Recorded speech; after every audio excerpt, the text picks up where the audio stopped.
The Odyssey, Book 10. So they arrive at Aeolia, which is the home of Aeolus, who is a god of the winds. He's only a minor god, but he has some sort of dominion over the winds, the four winds. Aeolus has 6 daughters and 6 sons who are all married to one another, and he is very rich and they are always feasting on meat. So incest was a divine right. It was supposedly you wouldn't have any of the bad side effects, which we now know as genetic side effects, if you were divine. And also the fact that they're always feasting on meat means that they're very rich, because that means that they can afford the meat and afford the sacrifices sort of every day, which is very expensive. Aeolus gives Xenia for 1 month and then aids Odysseus on his journey, giving him a leather bag full of winds as a Xenia gift stored in the hold of the ship, and then he calls a west breeze to gently blow the ship towards Ithaca. Odysseus doesn't tell his men about this bag of winds, and this is a sign of bad leadership and the lack of trust in his men. They sail for 9 days and 9 nights, and on the 10th they see Ithaca. There's a nice detail where they can actually see the fires on the shore, so they're that close to reaching home. Odysseus hasn't let anyone else sail the ship, but on seeing Ithaca goes to sleep, thinking that they're nearly there and that he can finally relax after he's been manning the tiller for 9 days and 9 nights straight, so he kind of does need it.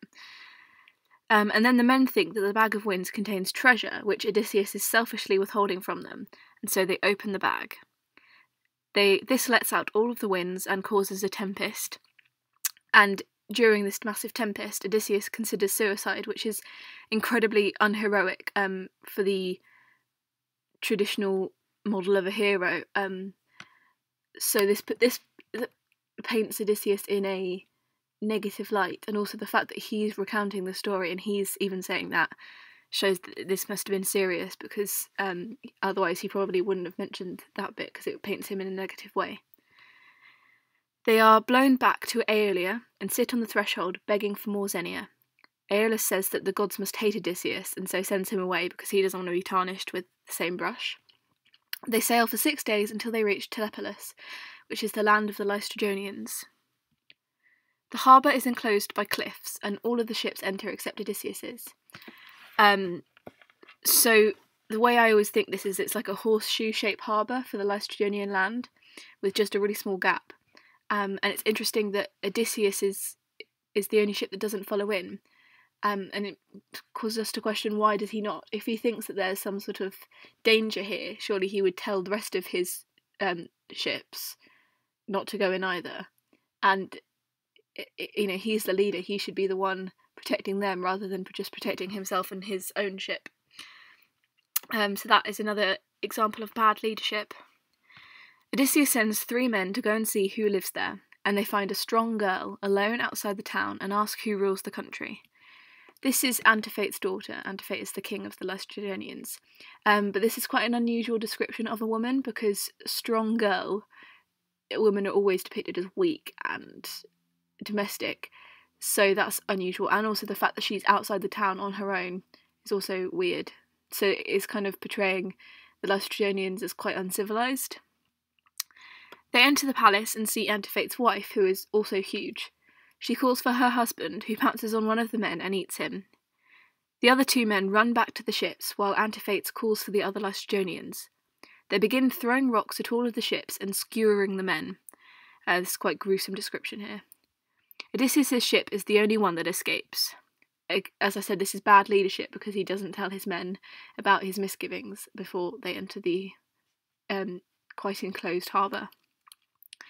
So now we're left with, we originally had 12 ships, and they'd lost men along the way. Now we only have 1 singular ship, so Odysseus' fleet is quite depleted after this one episode. So now he sails on to Aea, which is the island of Circe. Odysseus says some god must have guided us in, because they landed on this island in fog. The next morning, Odysseus climbs up a height and sees smoke rising from the clearing in the woods. On return, he sees an antlered stag and kills it for food, and this motivates the men. There is a graphic description here, which exemplifies Odysseus' heroism. The next morning, Odysseus says that they are all lost, and he sees but that all he saw was some smoke in a clearing. And they all cry again. He's seeming like quite a poor leader at the moment, because he's not encouraging his men. He's being quite weak, to be honest. They split into 2 groups of 22 men, one led by Odysseus and one by Eurylochus. After drawing lots, Eurylochus's group have to go to investigate the smoke. Again, Odysseus is the overall leader. He's the supposed hero. He should be the one that goes and investigates. Yes, he's being quite weak at the moment. There are tame wolves and lions surrounding Circe's home. This signifies her magic and enchantment skills. Circe's home is the one in the clearing, in case you hadn't gathered that. The men can hear Circe singing as she weaves, and Polites says that she is either a goddess or a woman, and so there's nothing to fear. This stereotypically womanly activities, and it's quite misleading about Circe. So she's introduced as this sort of domesticated, stereotypical woman, no harm at all, but that is all part of her scheme. They all enter, except Eurylochus, who suspiciously waits outside. She offers them Xenia, and puts a noxious drug in their food which makes them forget their homeland. She turns them into pigs with human brains, and uses a stick to drive them into pigsties, and then flings pig food into the pen. This is the greatest torture, the pigs with human brains, because they are actually still aware of their situation. If she just turned them into pigs and gave them pig brains, they wouldn't know that they were ever humans, and so they could be sort of content in their pig life. But the fact that they keep their own knowledge just makes the torture so much worse. After a while, Eurylochus returns to the ships, crying. He eventually tells them that no men emerged from Circe's house after he waited a really long time. Odysseus asks Eurylochus to return with him to save the men, but Eurylochus begs him to just escape. He grabs his knees in supplication, which is the traditional way to beg. O decides to go on his own, and on his way he meets Hermes. Hermes is the messenger god. If you don't know your Greek theology, he's the messenger of the gods. Hermes tells Odysseus that his men are trapped as pigs, and then gives him moly. This is an antidote to Circe's magic, but only the gods can dig it up, and it's quite dangerous for mortals. So this is a prime example of divine intervention. We all just assume that had Hermes not intervened here, Odysseus would have been turned into a pig just as his men were, because Circe has magic and Odysseus does not. So yes, divine intervention is very important in the Odyssey, as a prime example here. He tells Odysseus that when Circe strikes him with her stick, he should run at her with his sword, and then sleep with her as long as she swears an oath not to trick him again.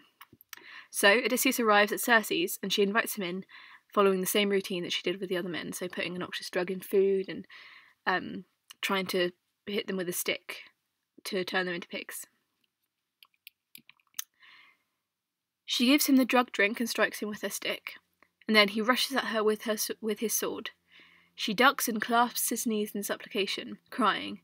She asks who he is, but then deduces that he must be Odysseus because Hermes had told her about him in a prophecy. She invites him to have sex, but he makes her swear the oath first. This is a great thing for his kleos. The 4 maids sort out Xenia. She must be relatively wealthy if she's got 4 maids. Again, this also presents her as a very strong, independent woman, because she is living out on an island completely on her own with 4 other women, and yet she is surviving. She's actually defeating men. So she is, the Greeks would have viewed her in a fearful way. However, for a modern day reader, she's quite an inspiration in some ways. Odysseus is still sad, and Circe asks him why, and then he says he cannot appreciate the Xenia while his men are still pigs. She drives them from the sty, smears them with ointment so that the bristles fall off, and then they become human again. They all cry and embrace. They are much more attractive than they were before they became pigs, so she kind of, endows them with beauty. Odysseus returns to his ship to get the rest of the men, and they cry when they see him because they thought that he was for sure going to die or be turned into a pig or some sort of horrible fate. Odysseus tells them that he wants to return to Circe's house, but Eurylochus doesn't want to. He gets arsy. Again, I apologise for the language here. You could say he gets annoying and blames Odysseus for the others' deaths. Odysseus tries to kill him but is restrained by his men. Again, the fact that his men have to restrain him suggests that he's a bit too hot-headed, poor leadership. Odysseus decides to leave him there, but then Eurylochus reluctantly follows because he doesn't want to be on his own. When all of the men are reunited, they cry again, and Circe tells Odysseus to stop them from being silly and to stay with her for as long as they want. They stay with her for 1 year, until some of the men remind Odysseus that they need to go home at some point. What is unusual here is that Circe originally starts off giving very poor Xenia, in fact giving Xenia falsely and then tricking her guests. However, she then hosts them for a year, which is with perfect Xenia. So she's a bit of a paradox in some ways. So if you're writing an essay about her, it's you can kind of put her on both sides of the argument. And also the fact that the men have to remind Odysseus to go home suggests that he's lost track of his search for Nostos, homecoming, and his sort of main motivation, and again possibly poor leadership. So Odysseus tells Circe that they need to go now, and she says that he never will be forced to remain, which contrasts her to Calypso, who tried to force him to remain. Before he leaves, she says that he must venture to Hades to visit Tiresias. This has only ever been achieved by Heracles before, the sort of stock hero character, so it's quite scary, quite a shocking thing to tell him to do. And Tiresias is a blind Theban prophet who is dead but still has the gift of prophecy, essentially. So Odysseus considers suicide again, because it's practically impossible to return from Hades alive, but then asks Circe how to get there. She tells him to go to Persephone's grove and pour libations of honey and milk, wine and water, at the branch of the Styx. This is the river in the underworld. Odysseus must sacrifice a barren heifer, and when he returns to Ithaca, and a jet-black sheep to Tiresias. I already explained who Tiresias is. After libations, Odysseus must sacrifice a ram and a black ewe, pouring the blood into a pool to attract the dead. So only by drinking blood can the dead see or speak to him, because they need the essence of life to communicate with living beings. So he mustn't let any dead come towards the blood until he has spoken to Tiresias, who will make prophecies about the rest of Odysseus' journey. The next morning, Odysseus wakes up and tells his men to go. Elpenor, who had too much to drink the night before and slept on the roof, falls off it in the morning and dies. But none of the men notice because they're not around at the time, so we just know that Elpenor is dead. Odysseus tells them that they're going to Hades, and they cry. And in secret, Circe tethers a ram and a black ewe by the ship. And it's also important to point out that as the men don't see Elpenor fall off the roof, they don't bury him, which is significant, as burial is a very, very important part of Greek society. And if you are unburied, then you could not enter the underworld properly. And for 100 years, or until you were buried. And it's it's just incredibly important. Okay, anyway, that's the end of book 10. Thank you for listening, and there is more coming soon.